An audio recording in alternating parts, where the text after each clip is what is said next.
Town Mountain were previously on Country Fried Rock an album or two ago, and I caught up with them in Nashville at the Revelator Coffee Shop during Americana Week when they had just announced their brand new record. Southern Crescent is out now on Todd Snider's record label. Find out more about the band at townmountain.net.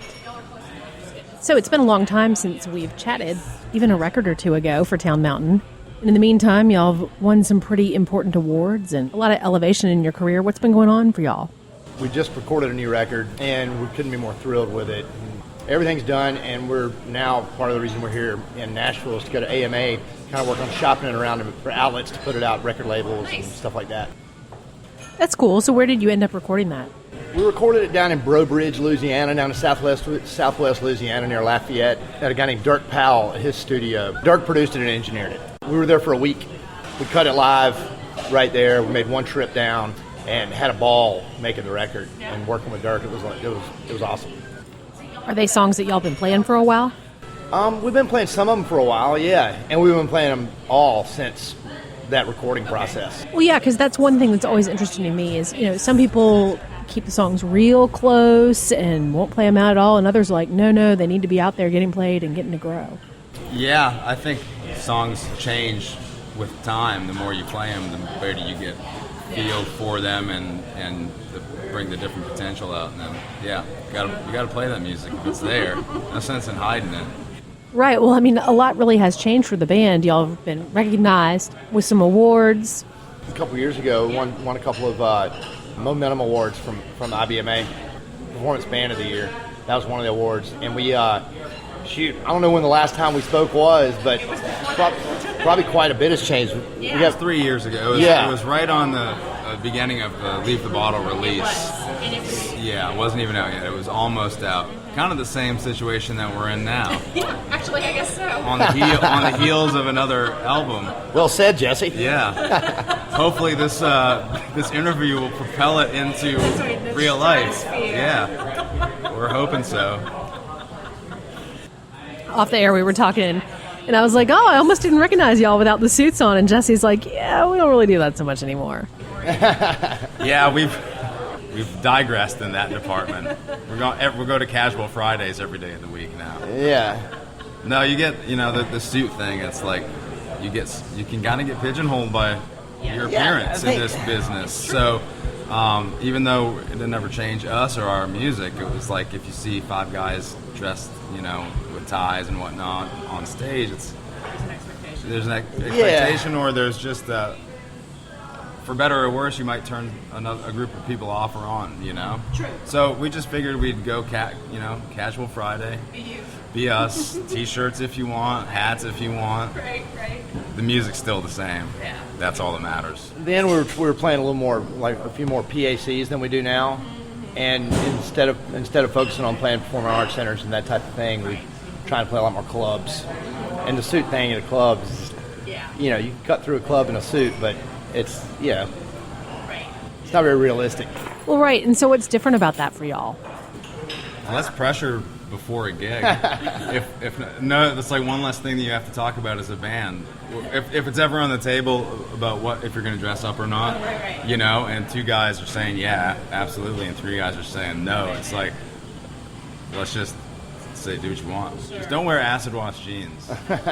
Well, for clubs versus performing arts centers, a lot of times that brings different audiences to your music as well. You get a younger crowd at clubs, usually. It's a little less structured. The whole thing is a little less... Performing arts centers are great, and they have their place for sure, but we feel more at home when we're getting more energy back from us, from a crowd. People are dancing and getting rowdy. Yeah, we think play better. We play off that. We certainly do. And we feel like Town Mountain's music is more of that thing. It's more enjoyed in a more casual atmosphere with people who are wanting to get down and dance, because it is dance music. Not everything we play is dance music, but our groove, our style of bluegrass or whatever you want to call it, country or acoustic, has that real heavy kind of groove, dance rhythm to it. Not a lot of 180 beats per minute songs, more about 120 beats per minute, where the whole audience can partake in that, the rhythm. Yeah, well, and that's what I first latched onto to y'all, because the first time I saw you play was at a It actually is getting ready to go on again, I think, this next week. Albino Skunk Music Festival in Greer, South Carolina. Anyway, but then I saw y'all again in some like showcase situations, and then once at a performing arts center, and I was like, okay, they have some really different crowds that dig their music. Which is nice, yeah. I mean, that's great to actually have an audience that's, sitting and listening to what you do. And we've played enough of those to really enjoy that and respect from the audience. But it's different. And, over the past year or two, the band has made a conscious decision to say, okay, let's try to be part of all these different scenes, but let's take the music to a different demographic, a nightclub venue, play to our strengths, which is playing for that crowd. So we'll always want to partake in some bluegrass festivals and always want to play some 80-seat listening rooms. I mean, that's just part of acoustic music. But now that we plug in and we can get a bigger sound, I think we can bring that to a club, be an acoustic band that can go to a club and bring that energy and have people. Yeah.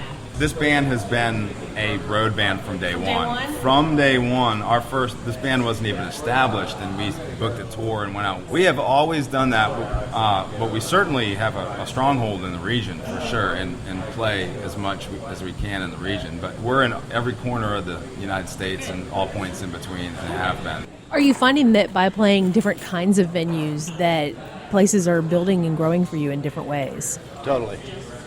Yeah. How's that working for you? You're talking about us growing out of rooms or because of developing time that we put in developing an area. Yeah, I mean, we see that in pretty much every city that we play in. We used to play a small place in Washington State, in Seattle. I can't remember what the place is called. The Tractor?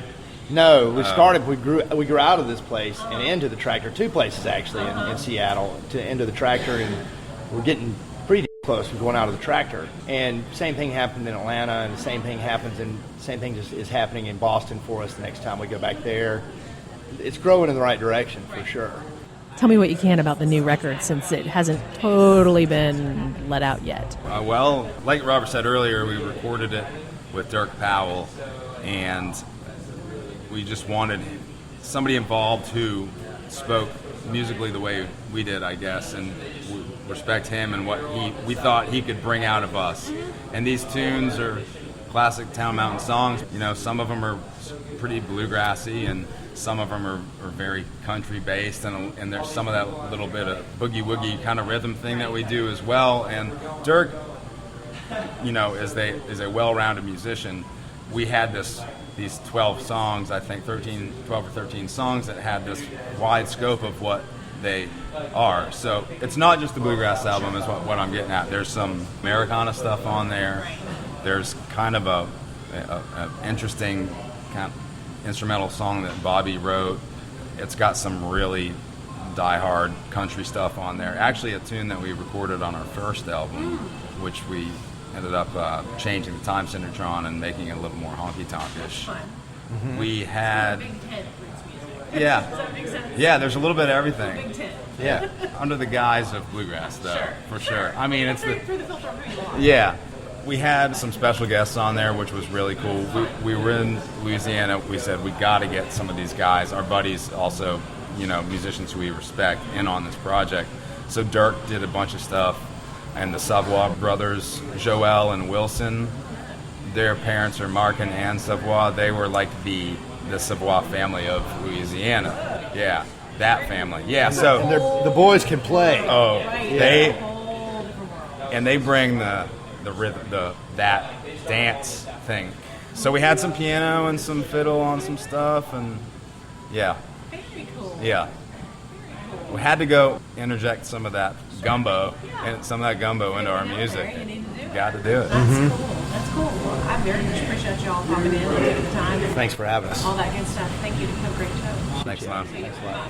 As always, thanks so much for checking in with Country Fried Rock. Thanks for following us on Facebook, Twitter, and Instagram. We love to hang out with you. A bunch of cool websites and products have given us some referral codes for y'all in the last couple of months. So if you want to get a buy one, get one free gear tracker, look for those links I've posted. Probably the easiest thing to do is just scroll through the Instagram. I'm pretty sure I've posted them all there for you. A lot of y'all are podcasters as well. And there's some cool new technology out there from a website called Cast. And I've got a discount code for you if you're interested. It helps with remote interviews. Sounds a ton better than doing a Google Hangout or Skype. It's cast.rocks, and I'll save you a few bucks if you do cast.rocks/9659. So that's cast.rocks/9659. Kind of a technical thing, but hope it helps somebody out. I was happy to find it myself. Glad to share the news. Ooh, other cool stuff. For a few more days, you can get in on our latest t-shirts. They're at teespring.com/country-fried-rock-5. All you have to do is go to teespring.com and type in Country Fried Rock. It'll come up right there. Soft, stretchy, not too thick, not too thin, men's cut and women's cut. Get yours while you can. Ships internationally. Thank you. Country Fried Rock is a listener-supported program. You make it happen. Thank you. Our Country Fried Rock stinger is from Steve Soto and the Twisted Hearts. Country Fried Rock is distributed to radio stations via PRX, the Public Radio Exchange, at prx.org. Select episodes are also available via AirPlay Direct at airplaydirect.com. Country Fried Rock is copyright 2016 by Lilypad Productions, DBA Country Fried Rock. All rights reserved. Ever he been helping us some country fried rock.